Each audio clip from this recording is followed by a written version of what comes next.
നമസ്കാരം. ഇപ്പോൾ ആസ്മ എല്ലാവർക്കും അറിയാം, ശ്വാസം മുട്ടൽ, വീസിങ് വരിക.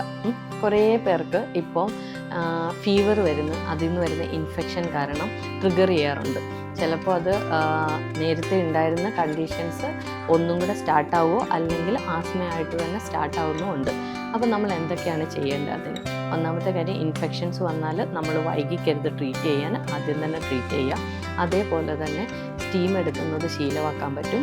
പിന്നെ ആസ്മ എന്നുള്ളൊരു കണ്ടീഷൻ എന്ന് പറഞ്ഞാൽ നമ്മുടെ ലങ്സിൽ ശരിക്കും ഫ്ലമ്മിൻ്റെ അക്യുമുലേഷൻ, അതായത് കഫത്തിൻ്റെ അക്യുമുലേഷൻ ഉണ്ടാവും. അപ്പോൾ അത് എക്സ്പെല് ചെയ്യാവുന്ന തരത്തിലുള്ള ട്രീറ്റ്മെൻറ്റുകളും മെഡിസിൻസും കഴിക്കേണ്ടതാണ്. ആയുർവേദത്തിൽ ഇൻറ്റേർണൽ മെഡിസിൻസും ഉണ്ട്, അതേപോലെ തന്നെ തെറാപ്പീസും ഉണ്ട്. ഇൻറ്റേർണൽ മെഡിസിൻസിൽ ഈ പറയുന്ന ഏലകണാദിയോ അല്ലെ ദശമൂല കടുത്തരയും പോലുള്ള അമൃതോത്തരം പോലുള്ള കഷായങ്ങളും മറ്റ് അരിഷ്ടങ്ങളും മറ്റ് മെഡിസിൻസും ഉണ്ട്. അപ്പോൾ അതിൻ്റെ ഹെൽപ്പിലൂടെ നമുക്ക് എക്സ്പെല് ചെയ്ത് കളയാൻ പറ്റും. അതേപോലെ തന്നെ നസ്യം പോലുള്ള തെറാപ്പികൾ, പ്രോപ്പറായിട്ട് നസ്യം, ധൂമപാനം അല്ലെങ്കിൽ ഗണ്ടൂഷം പോലുള്ള തെറാപ്പികൾ ചെയ്തിട്ട് ആ അക്യുമുലേറ്റഡ് ഫ്ലമ്മിനെ പുറത്ത് കളഞ്ഞിട്ട് നമുക്ക് ലങ്സിനെ ആയാലും സൈനസിനെ ആയാലും ക്ലിയർ ചെയ്ത് വെക്കുകയും ആ വഴി ശ്വാസം മുട്ടൽ പോലുള്ള അസുഖങ്ങൾ ഒഴിവാക്കാനും കഴിയും.